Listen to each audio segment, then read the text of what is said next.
Hi friends, welcome to Indhu's kitchen. இன்னைக்கு நம்மளோட கிச்சன்ல முறுக்கு மாவு இல்லாம வீட்ல இருக்கிற பொருட்களை வச்சு ஒரு சூப்பரான முறுக்கு எப்படி செய்யறதுன்னு பார்க்கலாம். இந்த முறுக்கு ரொம்ப கிறிஸ்பியா இருக்கும். கண்டிப்பா ட்ரை பண்ணி பாருங்க.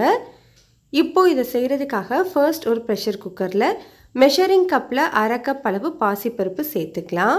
பாசிப்பருப்பை ஒரு 2-3 முறை நல்லா கழுவி எடுத்துக்கோங்க. நீங்க எந்த கப்ல 1/2 கப் அளவு பாசிப்பருப்பு எடுக்கிறீங்களோ அதே கப்லயே மற்ற எல்லா பொருட்களையுமே மெஷர் பண்ணிக்கோங்க. 1/2 கப் அளவு பாசிப்பருப்புக்கு 2 கப் அளவு தண்ணி சேர்த்துக்கணும். தண்ணி சேர்த்ததுக்கு அப்புறமா பிரஷர் குக்கரை மூடி விசில் வச்சு மீடியம் ஹீட்ல 3 விசில் வச்சு எடுத்துக்கோங்க. 3 விசிலுக்கு அப்புறமா பிரஷர் எல்லாமே ரிலீஸ் ஆனதுக்கு அப்புறம் ஓபன் பண்ணி வச்சிருக்கேன். பாருங்க பாசிப்பருப்பு நல்லா மலர்ந்து வெந்து வந்திருக்கு. இது நல்லா ஆறட்டும். ஆறினதுக்கு அப்புறமா இத ஒரு மிக்ஸி ஜார்ல சேர்த்து தேவைப்பட்டா கொஞ்சமா தண்ணி சேர்த்து நல்லா ஸ்மூத்தான பேஸ்டா அரைச்சு எடுத்துக்கோங்க. பாருங்க இந்த மாதிரி இருக்கணும். நல்ல ஒரு வெண்ணெய் பதத்துக்கு அரைச்சிருக்கணும். வழுவழுன்னு இருக்கணும். அப்போதான் முறுக்கு வந்து நல்லா கிறிஸ்பியாவும் வரும். சாப்பிட்றதுக்கு ரொம்பவே டேஸ்டாவும் இருக்கும். இது தனியா இருக்கட்டும். இப்போ நம்ம முறுக்கு மாவு ரெடி பண்ணிடலாம். அதுக்காக ஒரு அகலமான பவுல் எடுத்துக்கோங்க. இதில் மெஷரிங் கப்பில் 2 கப் அளவு இடியப்ப மாவு சேர்த்துருக்கேன். உங்ககிட்ட இடியப்ப மாவு இல்லை, நார்மல் பச்சரிசி மாவு தான் இருக்குன்னா அதை கடாயில் சேர்த்து நல்லா சூடு ஏறுற வரைக்கும் வறுத்துட்டு அதுக்கப்புறமா யூஸ் பண்ணிக்கோங்க. 1/2 கப் பாசிப்பருப்புக்கு 2 கப் அளவு இடியப்ப மாவு சேர்த்துக்கணும். இப்போ இது கூடவே 1/2 டீஸ்பூன் அளவு கருப்பு எள் சேர்த்துருக்கேன். இதுக்கு பதிலாக நீங்கள் வெள்ளை எள் கூட யூஸ் பண்ணிக்கலாம். இப்போ இந்த முறுக்குக்கு தேவையான அளவு உப்பு, ஒரு 1/2 டீஸ்பூன் அளவு தூள் உப்பு சேர்த்துக்கிறேன். எப்போவுமே முறுக்குக்கு மாவு பிசையும் போது ஒரு கல் உப்பு வந்து குறைவாக தான் சேர்த்துக்கணும். அப்போ தான் வெந்து வரும்போது கரெக்டான பதத்தில் இருக்கும். இப்போ இது கூடவே 2 டீஸ்பூன் அளவு ரூம் டெம்பரேச்சரில் இருக்கிற பட்டர் சேர்த்துக்கோங்க.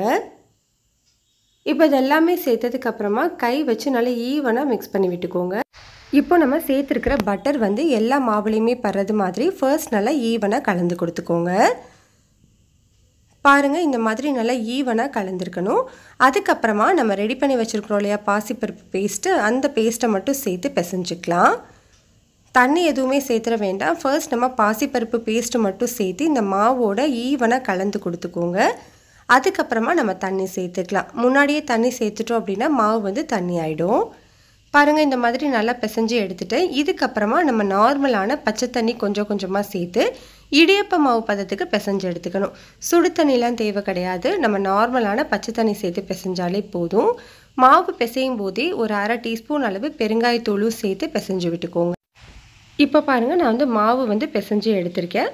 மாவு வந்து உங்களுக்கு இந்த பதத்தில் தான் இருக்கணும். பாருங்கள் ரொம்ப கெட்டியாகவும் இல்லை, ரொம்ப தண்ணியாகவும் இல்லை. இந்த அளவுக்கு நல்லா சாஃப்டான மாவாக இருக்கணும். அப்போ தான் முறுக்கு நல்லா கிறிஸ்பியாகவும் இருக்கும், சாப்பிட்றதுக்கு நல்லா சாஃப்டாகவும் இருக்கும்.